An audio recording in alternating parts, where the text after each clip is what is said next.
जिस शशि थरूर को कभी कांग्रेस पार्टी अपने सबसे पढ़े लिखे, सबसे ग्लोबल और सबसे चमकदार पोस्टर बॉय के तौर पर पेश करती थी, आज वही शशि थरूर बीजेपी की जीत पर सार्वजनिक रूप से ताली बजाते नजर आ रहे हैं और कांग्रेस इस पूरे घटनाक्रम को देखकर असहज दिखाई दे रही है। वजह है केरल की राजधानी तिरुवनंतपुरम का ऐतिहासिक नगर निगम चुनाव, जहां बीजेपी ने वो कर दिखाया जिसे लंबे समय तक असंभव माना जाता रहा। तिरुवनंतपुरम जो बीते 45 सालों से वामपंथी एलडीएफ गठबंधन का गढ़ रहा है, जहां कांग्रेस और लेफ्ट का वर्चस्व माना जाता था और जहां से खुद शशि थरूर 4 बार लोकसभा सांसद चुने गए, वहां बीजेपी का नगर निगम जीतना केवल एक स्थानीय निकाय चुनाव का परिणाम नहीं माना जा रहा।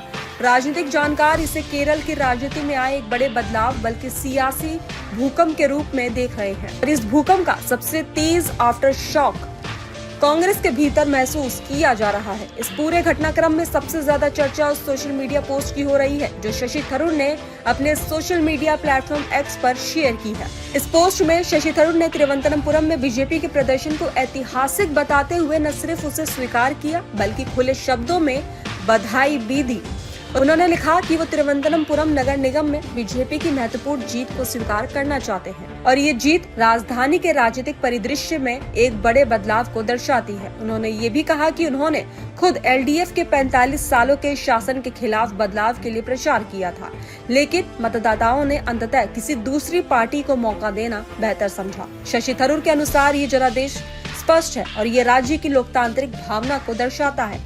उनके इस बयान ने कांग्रेस के भीतर और बाहर दोनों जगह हलचल मचा दी है। तो वहीं शशि थरूर के शब्दों का राजनीतिक महत्व इसलिए भी बढ़ जाता है क्योंकि कांग्रेस पार्टी लंबे समय से बीजेपी पर लोकतंत्र को कमजोर करने, संस्थाओं को प्रभावित करने और चुनावी प्रक्रिया पर सवाल उठाने का आरोप लगाती रही है। ऐसे माहौल में कांग्रेस के ही एक वरिष्ठ नेता और पूर्व केंद्रीय मंत्री द्वारा बीजेपी की जीत को लोकतांत्रिक बदलाव और जनादेश कहना पार्टी की आधिकारिक लाइन से अलग नजर आता है। यही वजह है कि शशि थरूर का ये एक शब्द कांग्रेस नेतृत्व पर भारी पड़ता दिखाई दे रहा है और राहुल गांधी के उन दावों पर भी सवाल खड़े कर रहा है जिनमें वे कहते रहे हैं कि देश में लोकतंत्र खतरे में है। तो वहीं बीजेपी के लिए तिरुवनंतपुरम नगर निगम जीतना केवल एक प्रशासनिक सफलता नहीं है बल्कि राजनीतिक प्रतीकात्मकता से भरी जीत मानी जा रही है। राजनीतिक एक्सपर्ट्स का कहना है कि केरल जैसे राज्य में जहां दशकों से मुकाबला केवल एलडीएफ और यूडीएफ यानी कि कांग्रेस नीत गठबंधन के बीच सिमटा रहा, वहां बीजेपी का एक बड़े शहरी निकाय में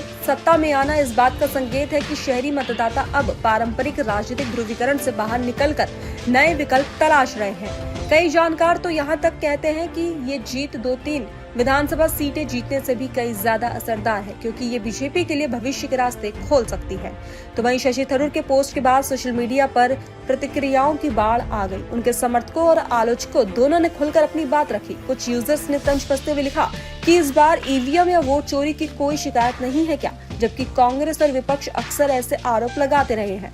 कुछ लोगों ने ये भी सवाल उठाया कि अगर बीजेपी की जीत लोकतांत्रिक है तो फिर राहुल गांधी द्वारा बार बार लोकतंत्र खत्म होने के दावे का क्या मतलब है। वहीं कुछ यूजर्स ने शशि थरूर की तारीफ करते हुए कहा कि हार को स्वीकार करना और जीतने वाले को बधाई देना लोकतंत्र की खूबसूरती है और इसके लिए राजनीतिक साहस चाहिए। तो वहीं सोशल मीडिया पर सबसे ज्यादा चर्चा उन टिप्पणियों की हुई जिनमें लोगों ने शशि थरूर को कांग्रेस नेतृत्व के लिए ज्यादा उपयुक्त बताया। कई यूजर्स ने लिखा कि शशि थरूर कांग्रेस अध्यक्ष बनने के ज्यादा लायक है क्योंकि वो परिपक्वता के साथ राजनीतिक वास्तविकता को स्वीकार करते हैं, जबकि राहुल गांधी पर बिना सोचे समझे लगातार विरोध करने का आरोप लगाया गया।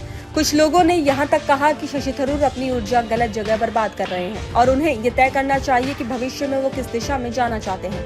हालांकि कुछ आलोचकों ने ये आरोप भी लगाया कि शशि थरूर ने तिरुवनंतपुरम में बीजेपी की अप्रत्यक्ष मदद की है जिससे ये जीत संभव हुई।